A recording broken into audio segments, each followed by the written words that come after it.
اگر اور دنیا میں اب ریسرچ ہو کر اس کو پختہ کر دیا گیا. جب میں چھوٹا تھا تو میری والدہ کہتی تھی کہ جی فلانے ڈاکٹر کے ہاتھ میں شفا ہے، فلانے کے ہاتھ میں نہیں ہے، یہ کم ہے. دوائیاں تو ایک سی ہیں معاشرے میں، فرق کیا ہے؟ اچھا فرق یہ سوچ لیں اور سمجھ لیں. بڑا اہم بات آپ سے کر رہا ہوں کہ اب تو اسٹیٹسٹیکل اسٹڈیز ہو چکی ہے اس بات پر کہ ایک مریض کو دوا دی جائے، ایک مریض کو پلیسیبو دیا جائے. پلیسیبو ڈاکٹر حضرات تو سمجھ جائیں گے، پلیسیبو اس کو کہتے ہیں کہ دوا جیسی گولی مگر دوا نہیں. صرف اس کو یہ کہا جائے کہ تمہیں کوئی دوا دی جا رہی ہے، دوا نہیں ہے مگر. اور ایک ہمدردی. تین چیزوں کے اعتبار سے یہ اسٹڈیڈ کیفیت ہے کہ جس چیز کے اندر چاہے آپ پلیسیبو کے اندر ہمدردی ڈالیں، چاہے آپ بغیر دوا کے بھی ہمدردی کریں، تو جو علاج انسان اپنے بدن کی طاقت سے کرتا ہے وہ 15-20% بہتر ہوتا ہے.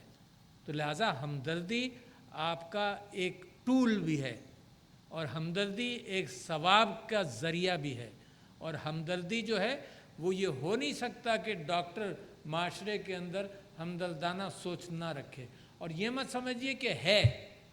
میں اپنی زندگی کے بہت سارے واقعات آپ کو بتا سکتا ہوں جس کے اندر ڈاکٹر کو میں نے ہمدرد نہیں پایا. تو لہٰذا اس کا تعلق تو ان ماں باپ کے ساتھ ہے جنہوں نے آپ کی تربیت کی ہے. اس کا تعلق اس تکلیف سے ہے جو آپ اسپتالوں کے اندر دیکھیں گے. اور آج ہی کا ایک مضمون ہے نیو یارک ٹائمز کے اندر، doctor Seema Jilani was a پیڈیاٹریشین I presume. اس نے یہی لکھا ہے کہ جب میں پیڈیاٹرکس کی ICUs میں ہوں تو مجھے روزانہ جتنی تکلیف ہوتی ہے، ڈاکٹر اس بات کی کوشش کرتا ہے کہ وہ تکلیف کو بیک گراؤنڈ میں کر دے اور صرف روٹینز کے اعتبار سے مریضوں کو دیکھے. تو میں آپ سے اپیل کرنا چاہتا ہوں کہ آپ ہمدردی کی دامن کو کبھی بھی مت چھوڑنا. یہ انسانیت کا دامن ہے. اس کے بغیر انسان ظالم ہے. اس کے بغیر دنیا کے اندر آپ نے دیکھ لیا کہ یہ جو آج کل کا زمانہ ہے جس میں موریلٹی بھی نکال دی جائے تو وہ ظلم کرنے میں کبھی انسان رکتا نہیں ہے. تو اپنی زندگی کے اندر صرف ڈاکٹری کے پیشے کے اندر نہیں، اپنی زندگی کے اندر اگر معاشرے کے ساتھ ہمدردی رہے گی تو وہ معاشرہ پھر اتنا مضبوط ہوگا کہ اس معاشرے کو کوئی پیچھے چھوڑ نہیں سکتا. میں سمجھتا ہوں کہ اس کے ساتھ ساتھ ایک چیز جس کا یہاں پہ بڑا ذکر ہوا اور وہ یہ ہے کہ خواتین پیشہ چھوڑ دیتی ہیں. اچھا اس کا یہ پاکستان اس سلسلے میں بحث 40 سال سے کر رہا ہے. 40 سال سے بحث ہو رہی ہے، مگر اس کا کوئی سلوشن بھی نکالا پاکستانیوں نے، یا صرف یہ بحث اور نصیحت پر چھوڑ دیا اس بات کو کہ لڑکیوں پیشہ مت چھوڑنا. تو I am actually disappointed کہ آلٹرنیٹس کا ذکر نہیں ہے. تو لہٰذا میں نے ایک یونیورسٹی کو ذمہ داری دی اور آپ کو بھی میں ذمہ داری دیتا ہوں کہ اس کے اوپر کوئی پازیٹیو پروپوزلز آنے چاہیے. بھئی یہ کیسے ہو سکتا ہے کہ 80% لڑکیاں ہیں یہاں ماشاءاللہ اور اس میں سے 80% پیشے کو چھوڑ دیتی ہیں؟ تو it's a waste of national resource.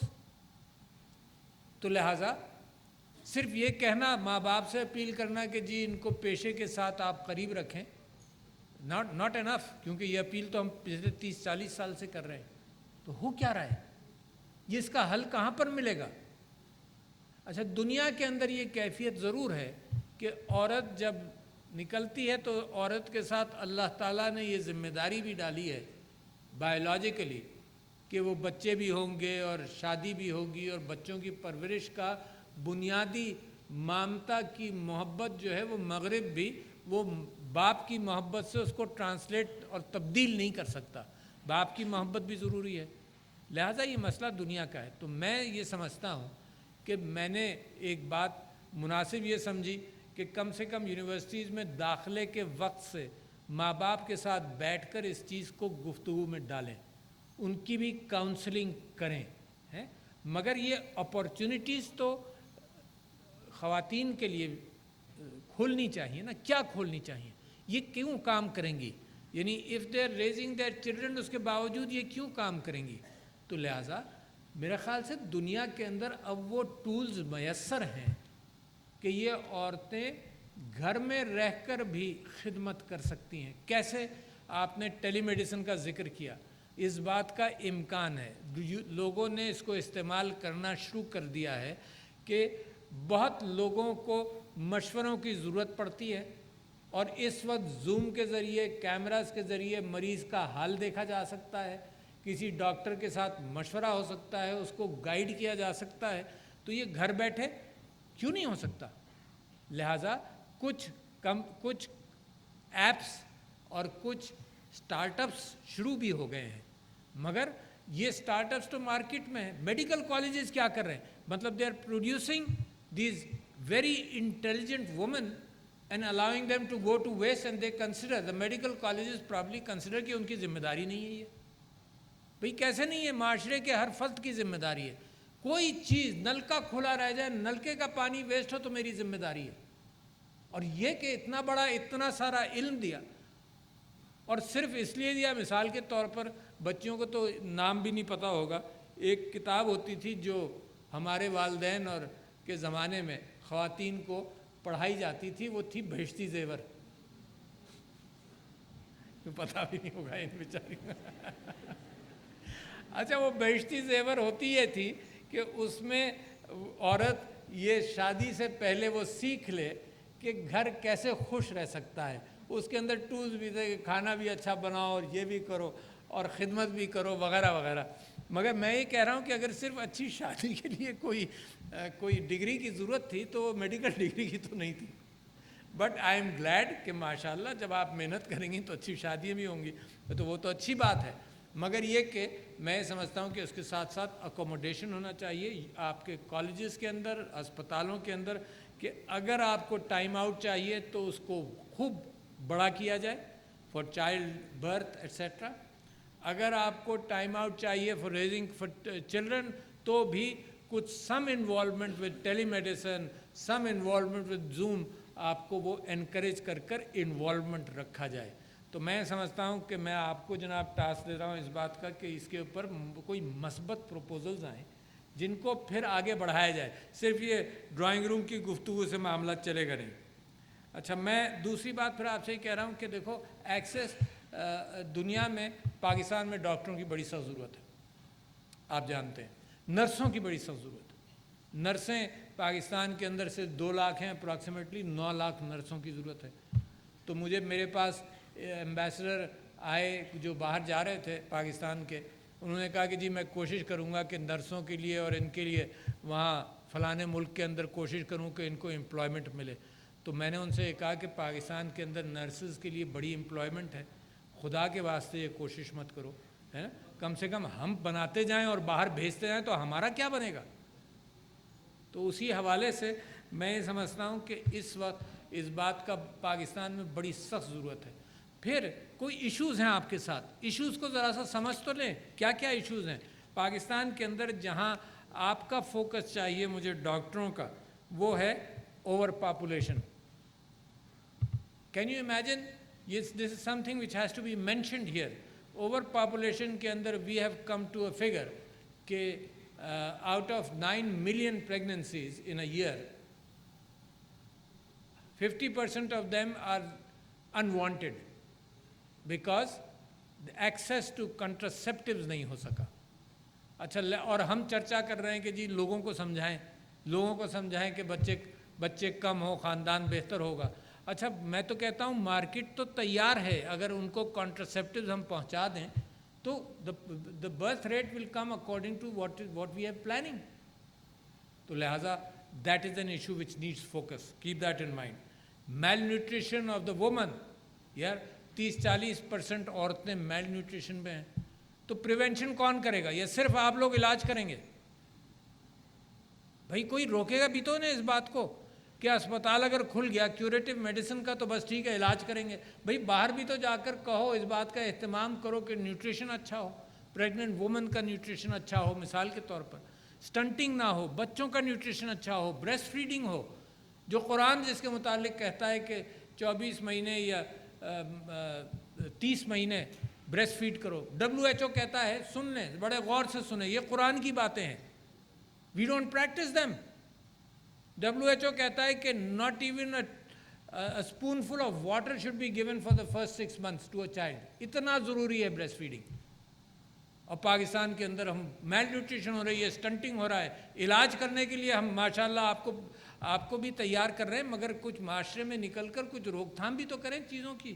طہارت کے اعتبار سے اتنی ساری بیماریاں ہوتی ہیں, آپ جانتے ہیں بچوں اور جو یہاں ڈاکٹرز ہیں کہ کمیونیکیبل ڈیزیزز طہارت کی کمی سے, ہاتھ صاف نہ رہنے کی وجہ سے مثال کے طور پر بھی ہوتی ہیں.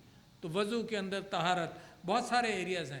اسٹنٹنگ کا میں نے آپ سے ذکر کیا کہ breast feeding is a must to handle that. Obesity اور میل نیوٹریشن ساتھ ساتھ چل رہا ہے. معاشرے کا عجب حال ہے, یعنی جن کو مل رہا ہے وہ موٹے ہو رہے ہیں, اور جن کو نہیں مل رہا, اور 30-40% آئیدر وے, یعنی جو درمیانہ روی ہے وہ 20-30% کی ہے. باقی جن کو مل رہا ہے وہ موٹے ہو رہے ہیں, ڈائبٹیز ہو رہا ہے اور بہت ساری بیماریاں ہیں, اور جن کو نہیں مل رہا وہ پتلے ہیں اور بیمار ہیں میل نیوٹریشن کی وجہ سے. تو یہ کون کس کو کہے گا؟ تو یہ باتیں میں سمجھتا ہوں یہ ذمہ داری ہم سب کی, اور خاص طور پر نئے گریجویٹنگ ڈاکٹرز کی ہے. ہیپاٹائٹس, آپ کو معلوم ہے ہیپاٹائٹس کا ایک ریزن انفیکٹڈ نیڈلز رہا ہے, اینڈ پاکستان کے اندر بہت بڑا کوانٹم ہے ہیپاٹائٹس کا. I forget the figure, 9% to 10% population جو ہے وہ ہیپاٹائٹس کا شکار ہے, اور اس کا علاج اگر آج پاکستان کرنے جائے تو $3 ارب کم سے کم ایسٹیمیٹڈ ہے. تو لہٰذا اسٹیرلائزیشن مثال کے طور پر, پلس دا فیکٹ میرے پاس ایک امبیسڈر آئیں ایک ویسٹرن کنٹری کے, انہوں نے کہا کہ جی ہم پاکستان کو مدد کرنا چاہتے ہیں کہ جو اوور پریسکرپشن ہے دوائیوں کا, اینٹی بائیوٹکس کا, اس میں کوئی احتیاط شروع ہو. تو میں نے کہا تم کیا کرو گی؟ تو انہوں نے کہا کہ جی ہم پیسہ دیں گے. ہم نے کہا ہمیں تو پیسہ نہیں چاہیے, ہمیں تو ان لوگوں کو ایجوکیٹ کرنا ہے کہ یہ جب نکلیں تو یہ جو اوور پریسکرپشن ہے دوائیوں کا کہ ہر ایک کو جناب وہ لگنا چاہیے, کوئی نہ کوئی انجیکشن لگنا چاہیے, یہ تو معاشرے کے اندر سے شروع ہوگا. ریزسٹنسز پیدا ہو رہی ہیں. The most over prescribe, the number of injections a Pakistani individual gets from doctors is much more than in other countries. تو وہ میں اس وجہ سے یہ ساری باتیں کر رہا ہوں کہ اس کے علاوہ موقع کم ملے گا کہ آپ کو اس حوالے سے کچھ نہ کچھ گائیڈنس ہو. اچھا, اور پھر آخر میں آپ کے سامنے کچھ بات کر دوں کہ دیکھو اس وقت ہماری وراثت کیا ہے. ہماری وراثت تو بہت بڑی ہے. آج کل الگوریتھمز کا بڑا ذکر ہے, تو الگوریتھم کا نام ہی الخوارزمی کے نام سے ہے. الگوریتھم اسی کے نام پر ہے جو آج کل IT کے اندر ایک بہت بڑا مقام رکھتا ہے. اسی کے نام سے الجبرا بھی ہے. ابن سینا جو تھا وہ فادر آف میڈیسن تھا, اس کی کینن آف میڈیسن کتابیں جو ہیں وہ 15ویں-16ویں صدی تک چلتی رہیں. تو ہماری وراثت بہت بڑی ہے, اور ہماری وراثت ہمدردی کی بہت بڑی ہے. میں سمجھتا ہوں کہ ایک زمانہ تھا جب حکیم مریض سے پیسہ نہیں لیتے تھے, مگر جو روسا تھے معاشرے کے وہ خیال رکھتے تھے کہ غلے کی کمی نہیں ہوتی تھی, حکیم صاحب کے پاس سب کچھ. اب ظاہر ہے آپ کی مجبوری ہے کہ روزی بھی کمانا ہے اس کے ساتھ ساتھ, مگر میں سمجھتا ہوں کہ پاکستان کی خوبصورت چیزیں جو ہیں اس کے اندر جس بات کا میں نے ذکر کیا کہ مریض کے ساتھ ہمدردی جو ہے وہ آپ کی شفا بڑھائے گی, آپ کا تعلق بہتر کرے گی, آپ کے دل کو سکون پہنچائے گی, اور اگر آپ صرف پریکٹس میں انٹرسٹڈ ہیں تو آپ کی پریکٹس بھی بڑھے گی. تو لہٰذا آپ کا شکریہ اس بات کا, آپ کے ماں باپ کا شکریہ, اساتذہ کا شکریہ. ہاں, ایک بات کہنا بھول جاؤں گا کہ بھئی وہ اس بات کی آپ کی خواہش ہے کہ ایک آزاد جموں کشمیر میں ہیلتھ یونیورسٹی یا میڈیکل یونیورسٹی کا قیام ہونا چاہیے. میں آپ کو اشور کرتا ہوں, یہ آپ ایشو اس کا فائل چلائیے, کیونکہ فائل تو چلانا پڑے گا. یہ پاکستان ہے, پاکستان میں فائل ضرور چلتا ہے. اس کا فائل چلائیے, PC1 بنائیے. But this is very essential کہ جب آپ کے ہاں 3 میڈیکل کالجز ہیں تو خود اپنے آپ کو اور ان کے ساتھ یونیورسٹی آف ہیلتھ سائنسز کے ساتھ جو آپ کا تعلق رہا ہے, اس میں وہ آپ کا سٹینڈرڈ جو ہیں, ناؤ یو آر اویئر کہ اپنے سٹینڈرڈز کیسے مینٹین کریں. تو یہ آزاد جموں و کشمیر کے اندر اس میڈیکل یونیورسٹی کے قیام کے لیے I will do everything in my power to help you get that done. بہت شکریہ. السلام علیکم.